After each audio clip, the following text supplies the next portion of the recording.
سیدنا فاروق اعظم رضی اللہ تعالیٰ عنہ آپ کے لیے لکھا ہے حضرت، وہ لکھا ہے کہ حضرت کی خدمت میں نا ایک باپ اور بیٹا ہے. آپ کو پتا ہے باپ اور بیٹے کی شکل ملتی ہے، کسی کی کم کسی کی زیادہ، کہیں کہیں ایسا ہوتا ہے بہت ہی زیادہ حضرت ایک جیسے ہی ہوتے ہیں دونوں. لکھا ہے جب دونوں آئے نا تو دونوں ایک ہی جیسے تھے، فرق اتنا تھا باپ بوڑھا ہو چکا تھا بیٹا جوان تھا. باپ جلد پہ بڑھاپے کے اثار آ چکے تھے، جو بیٹا تھا وہ جوان تھا. لکھا ہے کہ حضرت فاروق اعظم رضی اللہ تعالیٰ عنہ بھی حیران ہوئے بغیر نہیں رہ سکے. آپ نے فرمایا میں نے بڑے باپ اور بیٹا دیکھے ہیں لیکن جتنی تم دونوں کی شکل ملتی ہے میں نے کبھی نہیں دیکھا. عرض کرتا ہے حضرت اگر آپ اس بچے کا قصہ سنیں گے تو آپ کی حیرانگی میں اور اضافہ ہوگا. آپ نے فرمایا پھر سنا. عرض کرتا ہے حضور میں ایک تاجر ہوں اور اکثر تجارت کی غرض سے 4 ماہ 5 ماہ 6 ماہ کے لیے اپنے گھر سے دور رہتا ہوں. جب اس بچے کی ولادت ہونے والی تھی نا، بھی دنیا میں نہیں آیا، تو جو میں کام کرتا تھا نا میرا مال بالکل تیار ہو چکا تھا، اگر نہ لے کے جاتا تو ضائع ہو جاتا، مجبوراً نکلنا پڑا. تو جب میں نکلنے لگا نا تو میری بیوی اور اس کی ماں مجھے دروازے تک چھوڑنے آئی اور دروازے پہ آ کے مجھے پوچھتی کیا ہے، آپ تو تجارت کے لیے جا رہے ہیں تو آپ کی یہ جو اولاد دنیا میں آنے والی ہے اس کو کس کے حوالے کر کے جا رہے ہیں؟ تو شخص عرض کرتا ہے امیر المومنین میں نے آگے سے اپنی بیوی کو کہا میں اپنی دنیا میں آنے والی اس اولاد کو حوالے کرتا ہوں اللہ کے. کس کے حوالے کرتا ہوں؟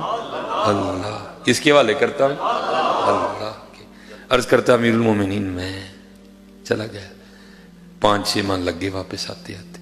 جب آیا نا اپنے علاقے میں تو دل اڑ رہا تھا، پتہ نہیں تھی ہوئی نہیں کہ پتر ہویا ہونا، پتر ہویا ہوئے گا تو ہے نہ رکھاں گا، تھی ہوئی ہوئے گی تو ہے نہ رکھاں گا. دل اڑ رہا تھا.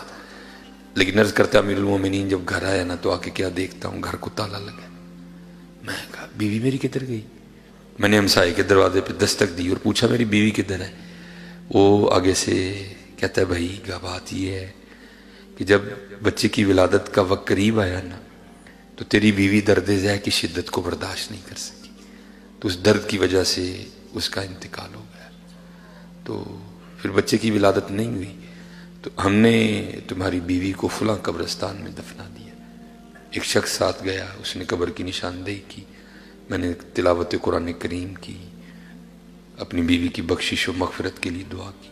گھر آ گیا، زور پڑی، عصر پڑی، مغرب پڑی، عشاء پڑی، چارپائی پہ لیٹ گیا.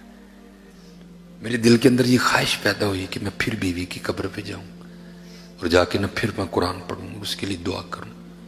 آپ کو پتہ ہے حضرت دن کے وقت ڈر کے مارے قبرستان کوئی نہیں جاتا، تو رات کو جانا کوئی سوکھا کام ہے. لیکن کیا ہے، وہ کہتا ہے قدرت کھینچ رہی تھی، نہ چاہتے ہوئے بھی چلا گیا.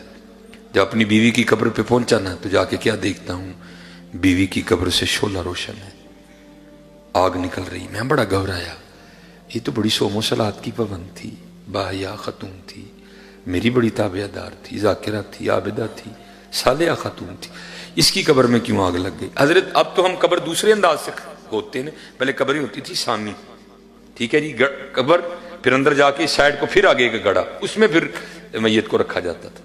اور کرتا امیر المومنین میں نے قبر کھولی، مٹی نکالی، اندر گیا، اینٹیں لگی تھیں، اینٹیں اتاری تو کیا دیکھتا ہوں قبر میں میری بیوی کا مردہ وجود پڑا ہے اور اس کے ساتھ یہ بچہ کھیل رہا ہے جس کو آپ دیکھ کے حیران ہو رہے ہیں کہ دی شکل تیرے نہ بڑی ملتی ہے.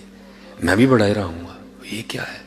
میں نے بچے کو نکالا، سینے سے لگایا، قبر سے باہر نکلا تو غیب سے آواز کیا آئی، بندیا تو جاندے دروازے تے کھلو کے کہہ کے گیا سے یا اللہ میں دنیا چاہنے والی اپنی اولاد نو والے کرنا وا اللہ دے ساڑے والے کر کے گیا ہے، زندہ دین دے سا بوڑھی ساڑے والے کر کے جاندہ بھی تینوں زندہ ہی دینی سی ہے. وہ کر کے تو دیکھو یار ہیں کر وَمَن يَتَوَكَّلْ عَلَى اللَّهِ فَهُوَ حَسْبُهُ. کرو تو صحیح یار، کیوں بھاگ رہے ہیں حضرت؟ کرو تو صحیح حضرت، پڑھ کے تو دیکھو یار اللہ، پڑھ کے تو دیکھو پھر ہوتا کیا ہے.